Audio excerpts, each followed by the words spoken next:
Congolaises, Congolais, mes très chers compatriotes, je m'adresse solennellement à vous en ce jour dans un contexte exceptionnel en rapport avec la situation sécuritaire que connaît notre pays dans sa partie orientale.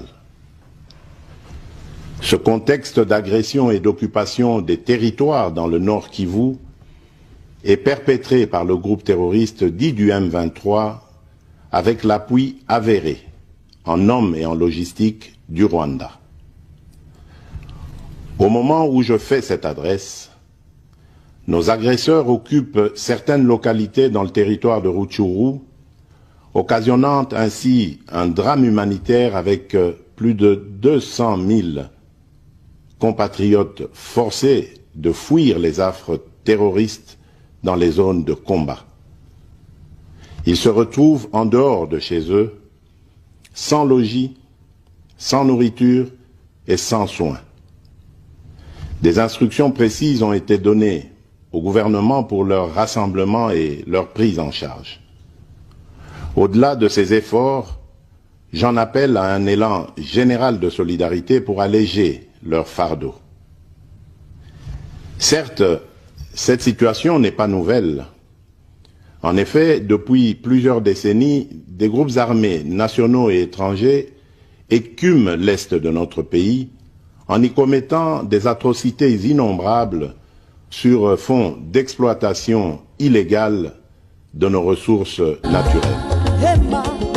C'est ainsi qu'à l'occasion de mon avènement, j'avais été amené à prendre l'engagement devant la nation de rétablir au cours de mon mandat la paix et la sécurité là où elles sont compromises et de les consolider là où elles existent.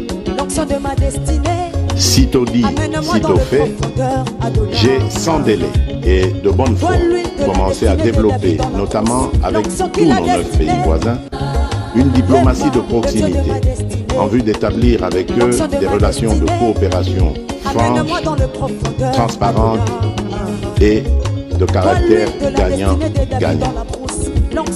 Avec l'Ouganda, par exemple, nous sommes allés jusqu'à décider de mutualiser nos forces armées afin de combattre ensemble la nébuleuse des ADF, une milice d'origine ougandaise qui cependant n'opère que dans le Nord Kivu. Et aussi, nous avons lancé 2 projets de construction de routes transnationales. Avec le Rwanda, un mémorandum d'entente a été signé dans le commerce de l'or avec une entreprise nationale. Une ligne aérienne a été ouverte à la compagnie nationale rwandaise dans notre pays et un accord de non-double taxation a été signé. Malgré cela, ce pays va nous surprendre en réactivant les terroristes du M23. Alors qu'il avait été défait par les armes en 2013, le M23 va refaire surface en prenant notre armée à court, notamment à Bunagana, cité qu'il occupe depuis le 13 juin 2022. En effet, sous la fallacieuse accusation de soutien des FARDC au FDLR, le Rwanda a en réalité des velléités expansionnistes, avec comme intérêt principal l'appropriation de nos minerais, et pour ce faire, il s'active à déstabiliser l'Est du Congo pour créer une zone de non-droit en vue d'assouvir ses appétits criminels. Pour faire face à cette situation, 2 options s'offraient à nous, la diplomatie ou la guerre. J'ai résolu de privilégier la première option, quitte à en venir à la seconde, faute de résultats. L'option diplomatique a donc été mise en œuvre. C'est ici l'occasion pour nous de rappeler que notre attachement à la recherche de la paix par des voies pacifiques n'est aucunement un signe de faiblesse, moins encore un aveu d'une incapacité de notre pays à s'inscrire dans une logique de guerre totale contre tous ceux qui continuent à abuser de notre patience, mais plutôt une expression de notre culture de paix et de notre identité légendaire de peuple hospitalier. C'est ainsi que dès le 20 juin 2022, j'ai pris part aux travaux du 3e conclave des chefs d'État membres de la communauté d'Afrique de l'Est à Nairobi, au Kenya, qui avait comme agenda l'examen de la situation sécuritaire dans l'Est de notre pays. À l'issue de ce forum, les dirigeants des pays membres de la communauté d'Afrique de l'Est sont tombés d'accord sur le déploiement d'une force régionale pour imposer la paix dans l'Est de la République démocratique du Congo.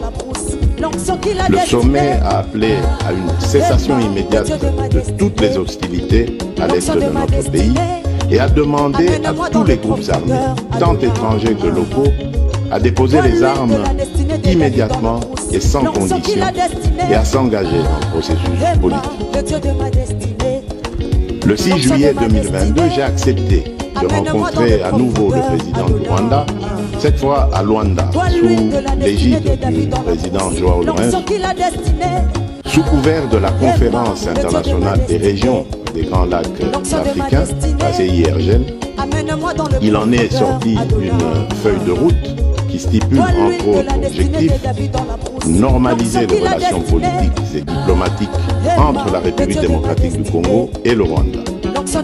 Et pour y parvenir, la première action retenue, arrêt des hostilités et retrait du M23 des positions occupées conformément au communiqué final de Nairobi. Une fois de plus, aucune avancée sur le terrain de la paix attendue par notre population n'a été observée. La dernière activité diplomatique en date a été la rencontre avec le président Paul Kagame autour du président français Emmanuel Macron et à l'initiative de ce dernier en marge de l'Assemblée générale des Nations unies à New York. Ici également, pour l'essentiel, il a été acté le principe d'un cessez-le-feu immédiat et du retrait inconditionnel du M23 des positions qu'il occupe. Toujours sans résultat tangible sur le terrain. Mes chers compatriotes, comme vous pouvez le constater, malgré notre investissement et les efforts fournis dans cette optique, la paix et la sécurité ne sont pas au rendez-vous. Garant de l'indépendance, de l'unité nationale et de l'intégrité territoriale, je réitère mon engagement constitutionnel de défendre la patrie jusqu'au sacrifice suprême. Mes très chers compatriotes, ne doutons jamais qu'ensemble réfléchis et engagés, nous puissions changer le monde.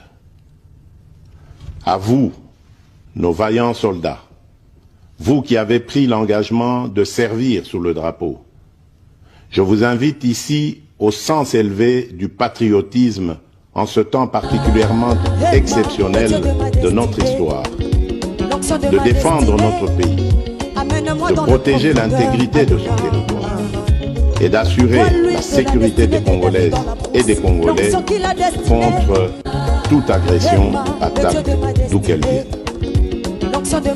À vous, mes très chers compatriotes, la guerre qui nous est imposée par nos voisins exige de chacun de nous des sacrifices. C'est le moment de taire nos divergences politiques pour défendre tous rassemblés notre mère patrie. Notre histoire et notre marche commune ont sans cesse démontré que loin de s'effondrer, notre nation et son peuple ont toujours relevé ce genre de défi et nous en sommes toujours sortis victorieux. Restons tous unis et solidaires derrière nos forces de défense et de sécurité.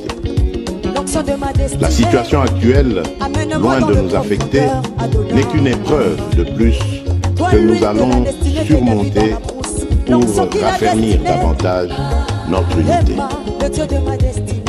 Au-delà de tout clivage politique, idéologique, religieux et tribal, la défense de la mère patrie est le seul objectif qui doit nous unir en ce moment. Le pays nous appelle. La nation a besoin de l'engagement de toutes ses filles et de tous ses fils.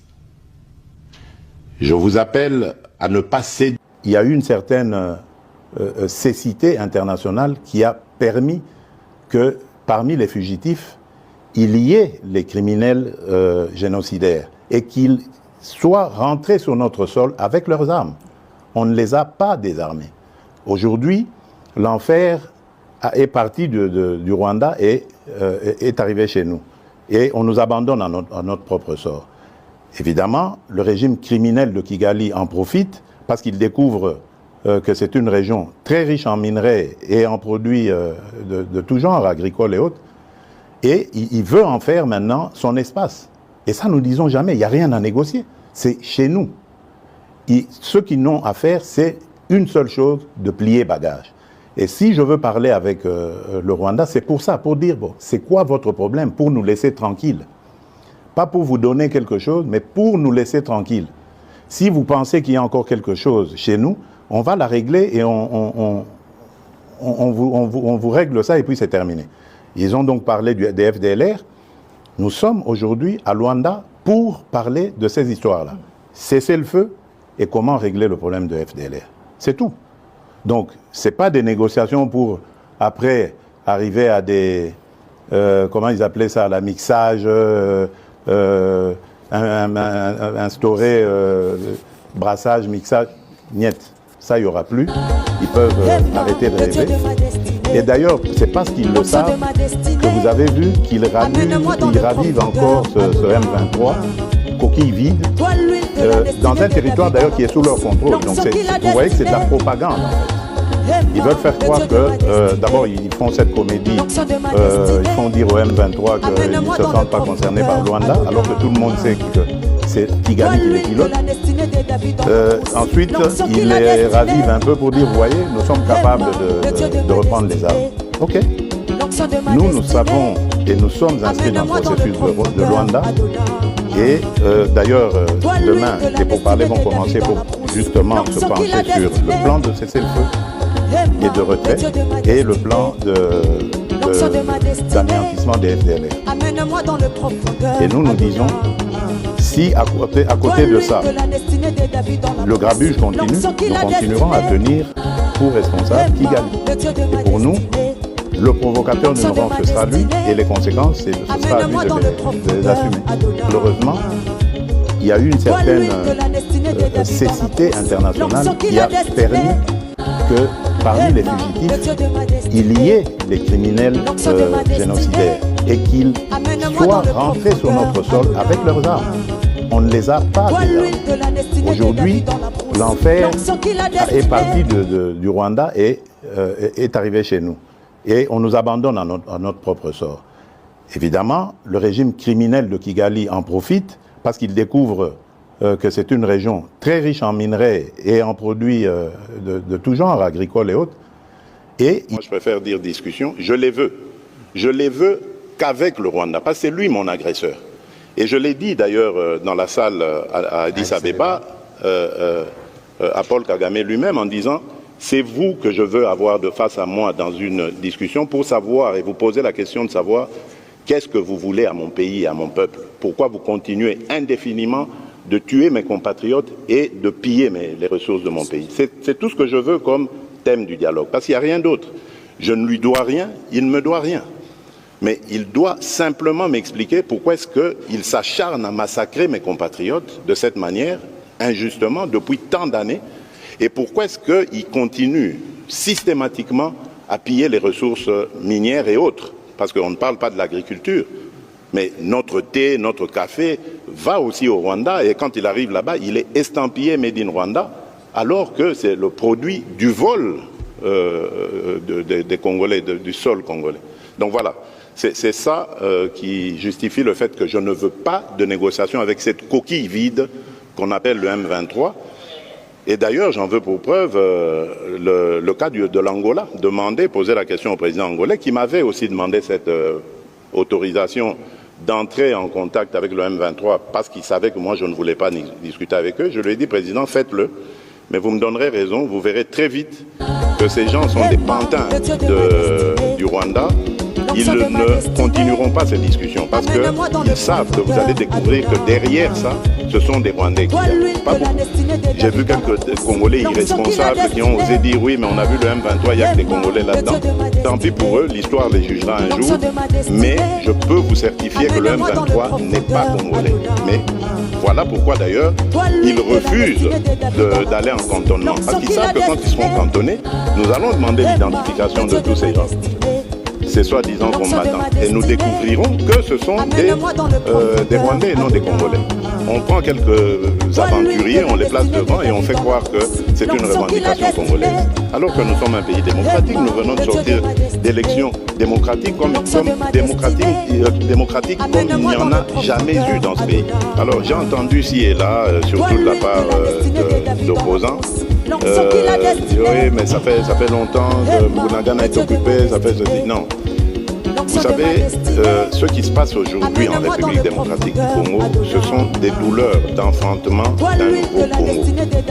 Nous ne voulons pas qu'ils partent simplement géographiquement et puis ensuite on remet nos populations pour que demain ils reprennent les mêmes aventures. Nous voulons une paix définitive.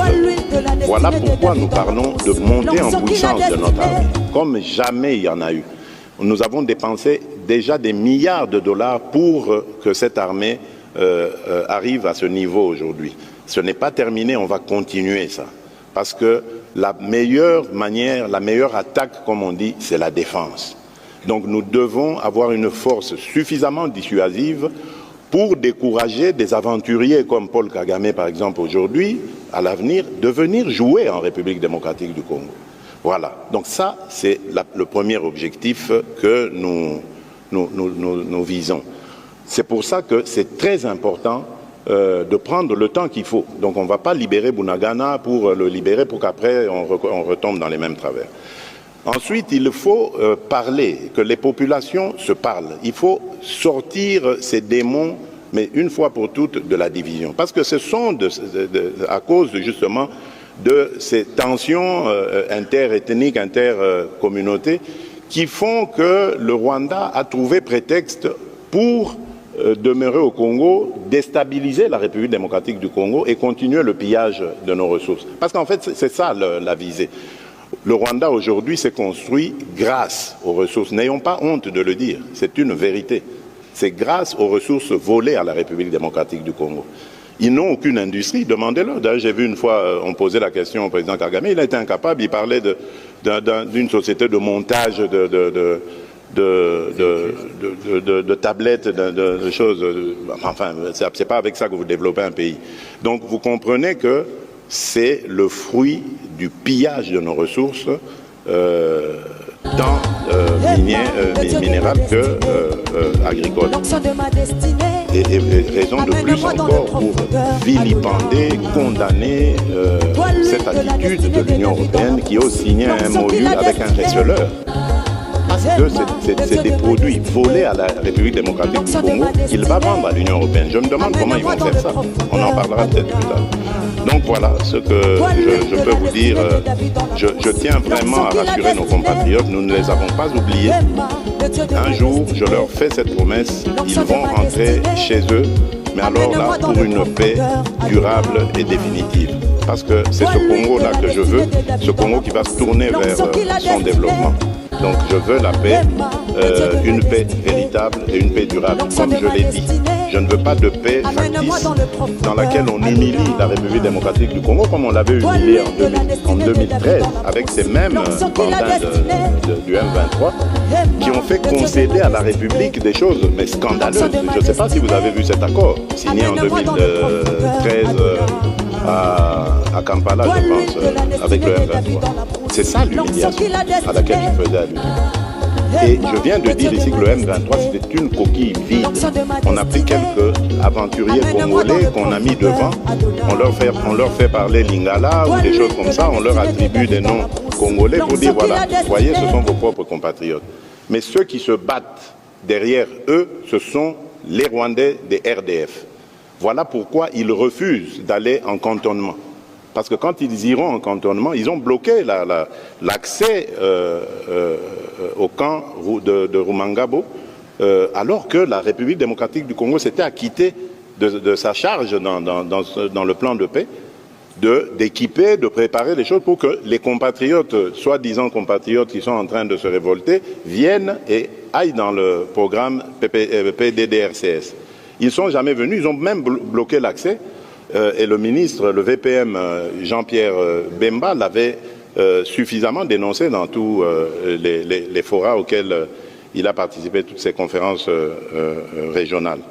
Bon, donc c'est vous dire que de ce côté-là, c'est plus que certain que nous voulons la paix véritable, une paix vraie et durable, pas une paix factice. Ça, j'insiste. Moi, je crois, et j'ai toujours dit d'ailleurs au secrétaire général des Nations Unies, à tous mes interlocuteurs, surtout ceux dont les pays sont membres du Conseil de sécurité, que notre satisfaction, nous l'aurons que lorsqu'il y aura des sanctions, que le Conseil de sécurité des Nations Unies décidera de prendre des sanctions contre le Rwanda. Parce que pour la même chose qu'a fait la Russie, il y a eu une pluie de sanctions. Pourquoi est-ce que dans le cas qui est similaire à celui de la Russie et de l'Ukraine, pourquoi est-ce que dans notre cas, il n'y a aucune sanction? Donc, tant qu'il n'y aura pas cela, tout ce qu'il y aura comme résolution, pour moi, sera, on va dire, peut mieux faire. Pour semer la confusion, il en a pris, il les fait passer pour des Ouazalendo, alors que ce sont des traîtres à la nation. Ils se déguisent en Ouazalendo, alors que les Ouazalendo sont de braves patriotes, guerriers redoutables, que la nation ne doit jamais oublier, parce que ces gens ont pris les armes de leur propre chef pour combattre l'envahisseur. Donc, les Ouazalendo sont des gens à honorer, à gratifier. Malheureusement, comme dans toute organisation, il y a toujours des esprits faibles qu'on prend, qu'on manipule pour faire croire évidemment que l'état d'esprit des Ouazalendo, c'est de massacrer les autres communautés. Ce n'est pas vrai. Ils veulent protéger leur pays et ils ont raison. Ils ont toute ma sympathie et tout.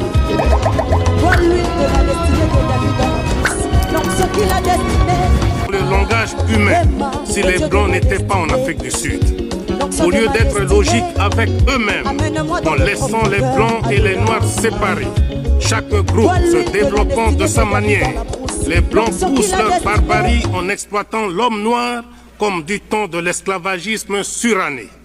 C'est ainsi que grâce à une main-d'œuvre quasi gratuite, 420 000 Noirs extraient à la main les 2/3 de la production mondiale de l'or au profit des Blancs. Et ces Noirs d'Afrique du Sud, n'ayant ni droit de grève, ni droit syndical, ni droit tout court, qui avaient demandé une augmentation dérisoire de leur salaire, tenant compte du cours mondial actuel de l'or, ont été purement, simplement et sauvagement abattus par les autorités sud-africaines. La République sud-africaine nargue l'Organisation des Nations Unies depuis plus de 20 ans sur le problème de la Namibie. Et la chose la plus grave que les racistes sud-africains font actuellement, c'est la balkanisation de ce grand territoire africain. Face à ce complot contre l'Afrique indépendante, 3 pays les plus directement visés essayent de coordonner leurs efforts afin d'assurer d'une part leur propre sécurité et d'autre part afin que les pays actuellement occupés soient libérés. J'en profite d'ailleurs pour rendre un vibrant hommage à mes frères Julius Nyerere et Kenneth Kaunda pour leur sagesse et leur détermination à la cause de la libération africaine. La mise en commun de nos moyens dans le cadre d'une conférence tripartite permanente permettra, j'en suis convaincu, la création d'un axe de dissuasion Kinshasa-Lusaka-Dar es Salaam. Tous ceux qui aiment l'Afrique doivent aider la Tanzanie, la Zambie et le Zaïre à assumer leurs responsabilités. Monsieur le Président, le Zaïre s'est associé à plusieurs reprises à d'autres États africains, notamment par le manifeste de Lusaka. À cette attitude de bonne volonté, il nous a été opposé un mépris total. Aujourd'hui que nous avons la stabilité politique, économique et sociale, nous ne pouvons nous sentir heureux chez nous tant que nos frères d'Angola, de Mozambique, de Zimbabwe, d'Afrique du Sud et de Namibie ploient encore sous le joug des colonialistes portugais, des colons britanniques de Rhodésie et des racistes sud-africains. D'ailleurs, le Zaïre est le trait d'union entre plusieurs pays de l'Afrique centrale. Il est entouré de pays francophones, anglophones, lusophones, arabophones. Frantz Fanon ne disait-il pas que l'Afrique a la forme d'un revolver dont la cachette est placée au Zaïre? En conséquence,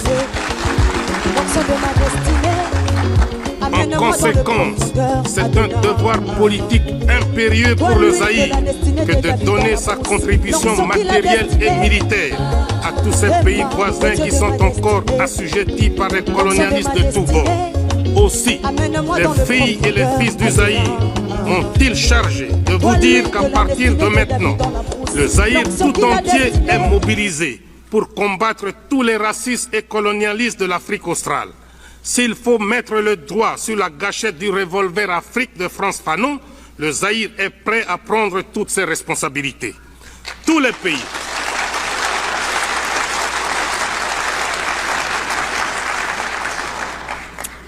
pays qui se disent nos amis seront, je l'espère, de notre côté et de façon tangible.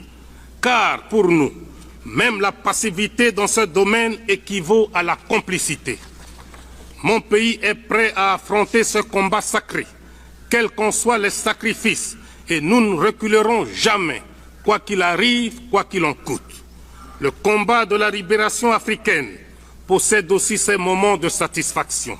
Et c'est avec enthousiasme que nous avons salué la naissance d'un nouvel État indépendant, la Guinée-Bissau. Et le Zaïre s'empresse d'appuyer la candidature de ce nouvel État comme membre de notre organisation.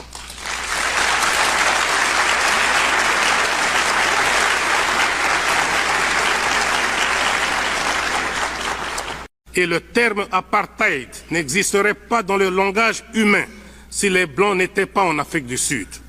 Au lieu d'être logiques avec eux-mêmes, on se divise en deux camps, les dominés et les dominateurs, les exploités et les exploiteurs.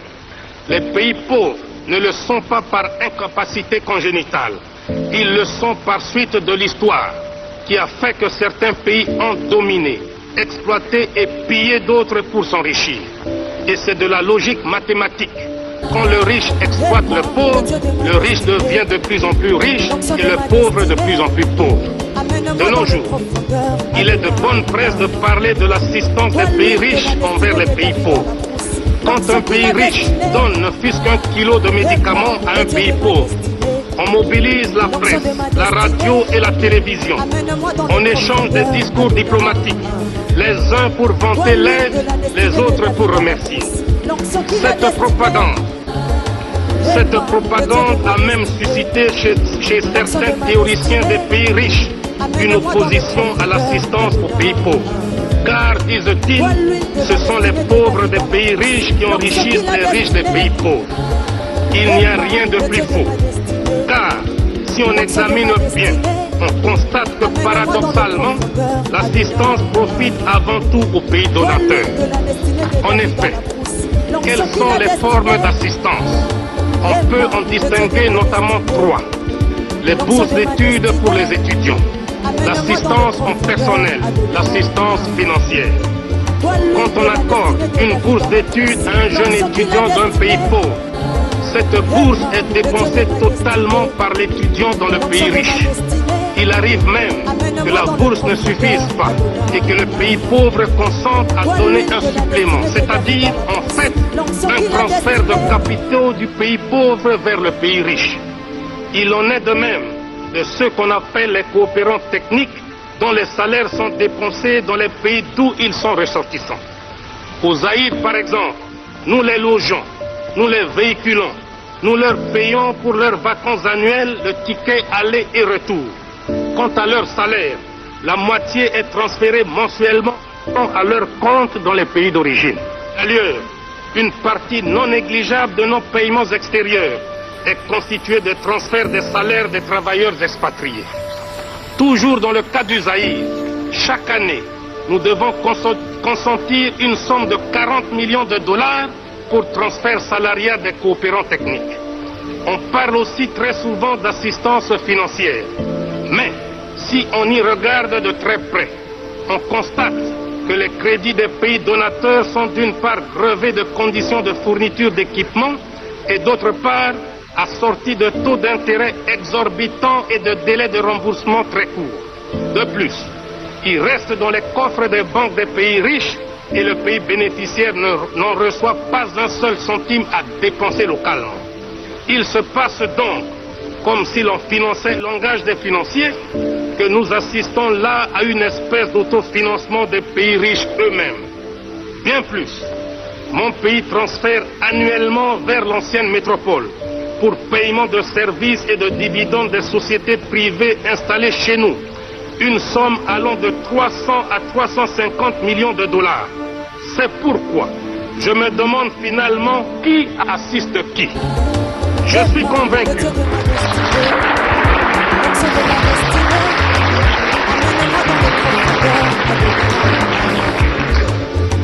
Je suis convaincu que dans ce domaine précis, nous ne parlons pas le même langage.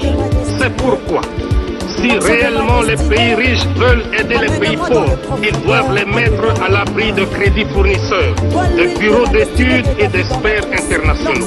Je m'explique. Pour un oui, pour un non, les commerçants sans scrupules de l'Occident nous proposent des crédits fournisseurs tous azimuts. Ils peuvent vous vendre du papier, des cigarettes, de l'eau et même du vent avec soi-disant des facilités de paiement sans tenir compte de l'aggravation de votre endettement extérieur. Les pays riches ne devraient pas seulement se préoccuper d'aider leurs industries à exporter à n'importe quelles conditions, mais ils doivent également tenir compte de la situation financière des pays importateurs. Je vous ai dit tout à l'heure que nous, Zaïrois, nous préférons le terme d'équipement à celui de développement. Il n'y a pas de honte à reconnaître que nous sommes en retard d'équipement par rapport à beaucoup de pays du monde. Cela est dû surtout à un manque de cadres suffisant. Ce déficit en cerveau a créé une catégorie d'individus qu'on appelle les experts. Les 10 experts devraient être appelés pour un travail précis et pour un temps limité, en attendant la formation de leurs homologues. Mais, au lieu de se considérer comme des éléments de conjoncture, ils tiennent à s'attacher à leurs fonctions, notamment en travaillant en vase clos, cachant les dossiers pour qu'on ait éternellement besoin d'eux. Quant au bureau d'études, ils sont comme la langue des hommes, la meilleure et la pire des choses. S'il est vrai qu'un bon bureau d'études pour faire une étude utile au pays, il est aussi vrai, hélas, que chaque bureau d'études ne fait pas souvent son travail pour aboutir à une solution, mais pour identifier de multiples problèmes qui suscitent de nouvelles études. Beaucoup de bureaux d'études ne font donc pas leur travail pour solutionner un problème, mais pour se ménager de nouveaux marchés. Si j'émets des critiques sur l'organisation d'assistance technique, ce n'est ni pour le plaisir de le faire, ni que je ne remercie pas sincèrement tous ceux qui ont aidé mon pays à sortir de cette difficulté, mais parce que j'estime qu'il y a d'autres voies plus désintéressées et plus efficaces. Je n'en veux pour preuve que la coopération sino-zaïroise. En effet, depuis le mois de janvier de cette année, le Zaïre vit une expérience unique dans le domaine de la coopération. Il s'agit de l'aide que la Chine consent à mon pays. Aux assistants techniques chinois, nous ne payons pas de billets d'avion et nous n'effectuons aucun transfert salarial dans leur pays d'origine. Les experts chinois adoptent le mode de vie de leurs homologues zaïrois. Le chinois se déplace, loge et se nourrit exactement comme son homologue zaïrois. Dans le domaine de l'assistance financière, la Chine nous a accordé un crédit important à très long terme et sans intérêt. Voilà, à mon avis, un bel exemple à suivre quand on veut aider un pays sous-équipé.